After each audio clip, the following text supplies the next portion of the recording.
खबरों की शुरुआत करते हैं, जहां बिहार मंत्रिमंडल में हुई बैठक में प्रदेश को विकसित बनाने के लिए 7 निश्चय 3 के गठन को मंजूरी दी गई। मुख्यमंत्री नीतीश कुमार की अध्यक्षता में हुई इस बैठक में सिर्फ एक प्रस्ताव को मंजूरी दी गई। बैठक के बाद बताया गया कि बिहार में 2025 के विधानसभा चुनाव और सरकार के गठन के बाद न्याय के साथ विकास पर आधारित साझा कार्यक्रम के संकल्प को दोहराते हुए अगले 5 साल के लिए बिहार को देश के विकसित राज्यों की श्रेणी में लाने के लिए सरकार प्रतिबद्ध है और इसी को ध्यान में रखते हुए 2025 से 2030 तक के लिए 7 निश्चय 3 का गठन जो है वो किया जा रहा है। इसमें दोगुना रोजगार, दोगुनी आय, समृद्ध उद्योग, सशक्त बिहार, कृषि में प्रगति, प्रदेश की समृद्धि, उन्नत शिक्षा, उज्जवल भविष्य, सुलभ स्वास्थ्य, सुरक्षित जीवन, मजबूत आधार, आधुनिक विस्तार और सबसे अहम सबका सम्मान जीवन आसान जैसी 7 योजनाओं के जरिए शिक्षा, उद्योग और कृषि पर जो है वो विशेष जोर दिया गया है। सरकार ने 7 निश्चय 3 के तहत बिहार में दोगुना रोजगार, किसानों की दोगुनी आय,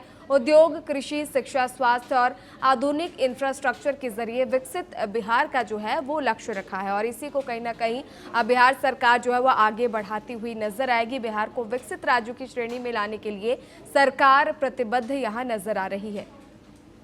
और चलिए इस खबर पर ज्यादा जानकारी के साथ टीएनपी न्यूज के कंसल्टिंग एडिटर गोविंद ठाकुर जी हमारे साथ फोन लाइन पर जुड़ चुके हैं। गोविंद जी, बिहार सरकार ने चुनाव से पहले तमाम वादे किए थे, बिहार को आगे बढ़ाने की बात कही गई थी और अब बिहार में 7 निश्चय 3 जो है उसको भी कैबिनेट से मंजूरी मिल गई है। जी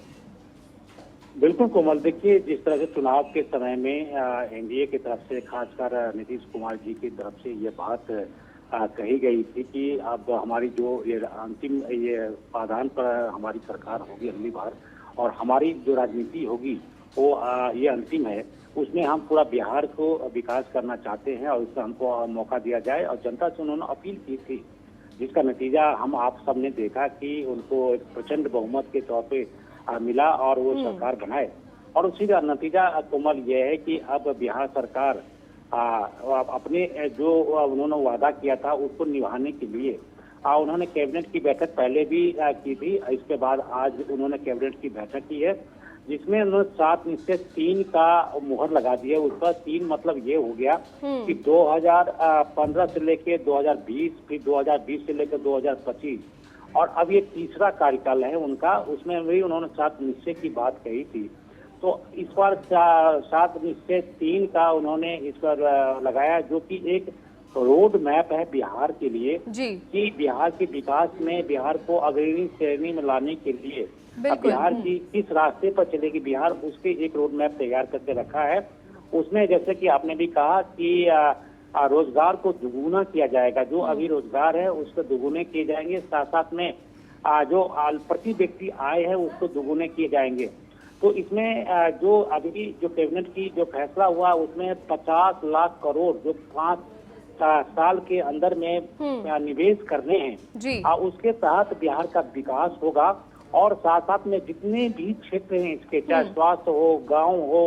या यूनिवर्सिटी हो, पढ़ाई लिखाई हो, सारी रोड मैप हो, सब कुछ बिल्कुल। और इन सभी को ध्यान में रखते हुए कहीं ना कहीं 7 निश्चय 3 जो है इसको मंजूरी दी गई है। गोविंद जी, जब बिहार चुनाव हो रहे थे तब आपने भी देखा होगा बेरोजगारी का मुद्दा सबसे ज्यादा उठा था, किसानों की समस्याओं को लेकर विपक्ष जो है सरकार पर काफी हमलावर था। क्या लगता है विपक्ष को जो मुद्दा था उसी को खत्म करने के लिए कहीं ना कहीं अब बिहार सरकार पूरी तरह से प्रतिबद्ध नजर आ रही है, उसी के चलते अब तमाम तरह की योजनाएं जो है उनका लक्ष्य रखा गया है और इसके साथ ही भविष्य में क्या ये योजनाएं ऐसे ही लागू रहेंगी या फिर शुरुआती दिनों में बस केवल रिझाने के लिए का जो घोषणाएं वो की गई हैं?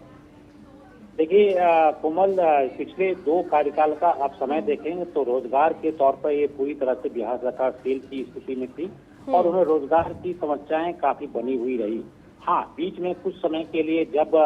इंडिया गठबंधन के साथ उनका महागठबंधन के साथ उनकी सरकार बनी थी, उसके बाद 5 लाख जो नौकरी दी गई थी, जिसमें शिक्षा विभाग में सबसे अधिक नौकरी दी गई थी। उसके बाद सरकार फिर बदलकर फिर एनडीए की तरफ से नीतीश कुमार मुख्यमंत्री बने, उसके बाद से रोजगार के क्षेत्र में उतने विकास या फिर ऐसे काम नहीं हुए जितना कि लोगों ने अपेक्षाएं की थी। लेकिन अब देखिए जिस तरह से रोजगार को लेकर ही महागठबंधन ने चुनाव लड़ा था और साथ साथ वोट चोरी को लेकर लड़ा था, तो रोजगार को एक सबसे बड़ा मुद्दा के रूप में देखा जा सकता है क्योंकि वहाँ की युवा शक्ति बार बार गवर्नमेंट के खिलाफ धरने प्रदर्शन लाठीचार्ज में भाग लेते रहे और युवाओं का लगभग मोह भंग हुआ सा दिखाई पड़ रहा था। लेकिन अंतिम प्रक्रियाएं जो नीतीश कुमार और नरेंद्र मोदी जी की कमिटमेंट थी, उसके बाद से वो बदली और इसे एक प्रचंड बहुमत के तौर पर देखा।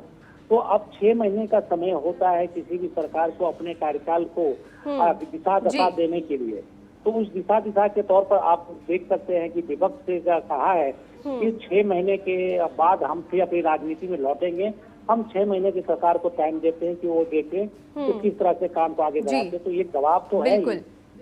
जो जिस तरह से विपक्ष ने कहा था कि हम देखना चाहेंगे कि सरकार किस तरह से वादा निभाती है, तो ये 7 निश्चय 3 का इस तरह से आप असर देख सकते हैं कि विपक्ष की भी छाप। बिल्कुल, और इसी के जरिए सरकार ने जो रोड मैप जो पेश किया है उसमें तमाम जो बातें हैं वो कही गई है। खैर गोविंद जी, आप हमारे साथ बने रहिए, आगे